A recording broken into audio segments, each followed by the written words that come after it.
সে গণভোট হবে। বিএনপি কিন্তু ঘরের মধ্যে এইগুলা স্বীকার করে এসেছে, গণভোটে যে সমস্ত জিনিস থাকবে। এই গণভোটে হ্যাঁ বা না ভোট দিতে হবে। হ্যাঁ ভোট দিলে কি কি পাবেন? আপনি 12টা জিনিস পাবেন। 12টা কিভাবে আগামী রাষ্ট্র চলবে সেটা ঠিক করতে পারবেন। কি কি সেটা একটা একটা করে বুঝে দেখি, শুনেন মন দিয়া। আপনি কি এমন একটা বাংলাদেশ চান যেখানে তত্ত্বাবধায়ক সরকার, নির্বাচন কমিশন, সরকারি কর্ম কমিশন মানে যেটাকে পিএসসি বলা হয়, এটা গঠনে সরকারি দল এবং বিরোধী দল একত্রে কাজ করবে? সুন্দর কথা না? 2 নাম্বার, সরকারি দল ইচ্ছা মতো সংবিধান সংশোধন করতে পারবে না। সুন্দর না কথাটা? 3 নাম্বার, সংবিধানের গুরুত্বপূর্ণ পরিবর্তনের ক্ষেত্রে গণভোটের বিধান চালু হবে। সুন্দর না? আমরা সবাই মিলে ভোট দিয়ে ঠিক করব। 4 নাম্বার, বিরোধী দল থেকে ডেপুটি স্পিকার এবং গুরুত্বপূর্ণ সংসদীয় কমিটি সমূহের সভাপতি নির্বাচিত হবেন বিরোধী দল থেকে। সুন্দর না? যত মেয়াদী হোক কেউ সর্বোচ্চ 10 বছরের বেশি প্রধানমন্ত্রী থাকতে পারবে না। সংসদের নারীর প্রতিনিধিত্ব পর্যায়ক্রমে বাড়বে। ক্ষমতার ভারসাম্য প্রতিষ্ঠার জন্য পার্লামেন্টে একটা উচ্চ কক্ষ গঠিত হবে। দেশের বিচার ব্যবস্থা স্বাধীনভাবে কাজ করবে। সুন্দর কথা না? আপনার মৌলিক অধিকারের সংখ্যা বাড়বে। কি রকম একটা মৌলিক অধিকার হইতেছে, ইন্টারনেট সেবা কখনো বন্ধ করা যাবে না, এটাকে মৌলিক অধিকার হিসেবে ঘোষণা দিবে। তার হাসিনা এটা বন্ধ করে দিছিল। দণ্ডপ্রাপ্ত অপরাধীকে রাষ্ট্রপতি ইচ্ছা মতো ক্ষমা করতে পারবে না। ফাঁসি দিলেও তো ক্ষমা করে দেয়, জেল দিলেও ক্ষমা করে দেয়। রাষ্ট্রপতি এবং প্রধানমন্ত্রী ক্ষমতার মধ্যে ভারসাম্য থাকবে। রাষ্ট্রভাষা বাংলার মর্যাদার পাশাপাশি অন্যান্য জাতিগোষ্ঠীর ভাষাও সাংবিধানিকভাবে স্বীকৃত হবে। সব সুন্দর কথা না? 12টা কথা। হ্যাঁ ভোট দিলে সবগুলো পাবেন, এই যতগুলো আছে সবগুলো। না ভোট দিলে কিছুই পাবেন।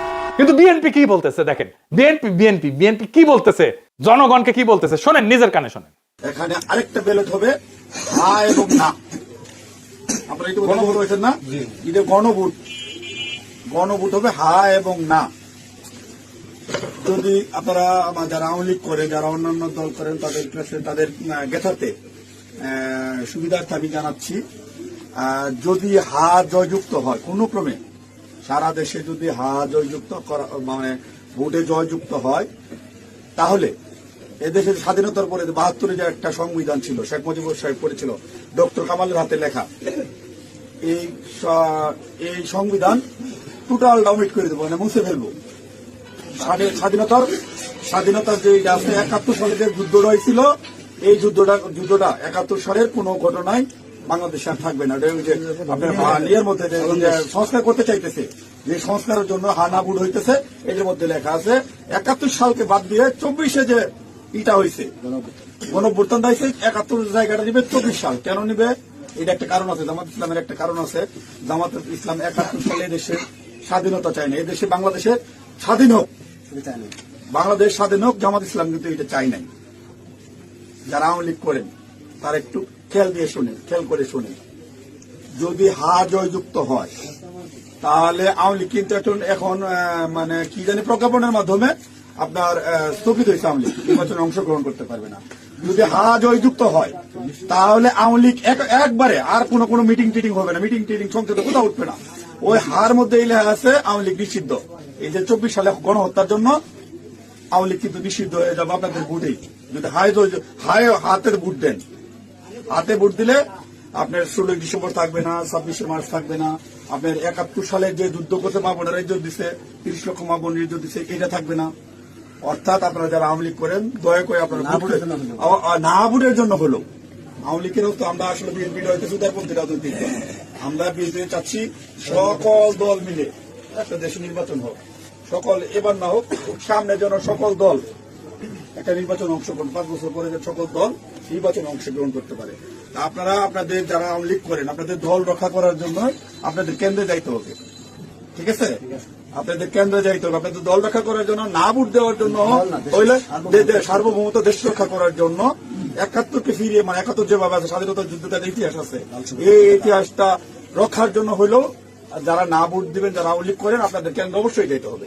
কেন্দ্রে যদি আপনারা আপনাদের দলকে রক্ষা করতে যান, যেহেতু এবার আপনাদের নাই কোন নমিনেশনের, আওয়ামী লীগের কোন প্রার্থী নাই, দয়া করে সেক্ষেত্রে আপনাদের কাছে আমাদের অনুরোধ, যারা আওয়ামী লীগ করেন, বিএনপির তো আপনারা ভোট আমাদের দিবেনি, ঠিক আছে? যারা বিএনপি করেন তো আমাদের ভোট দিবেনি। না ভোট দেওয়ার জন্য যারা কেন্দ্রে যাবেন, আপনাদেরকে যেতেই হবে, আপনাদের অস্তিত্ব রক্ষার জন্য, আওয়ামী লীগ রক্ষার জন্য হলেও আপনাদের কেন্দ্রে যেতে হবে। শুনেছেন?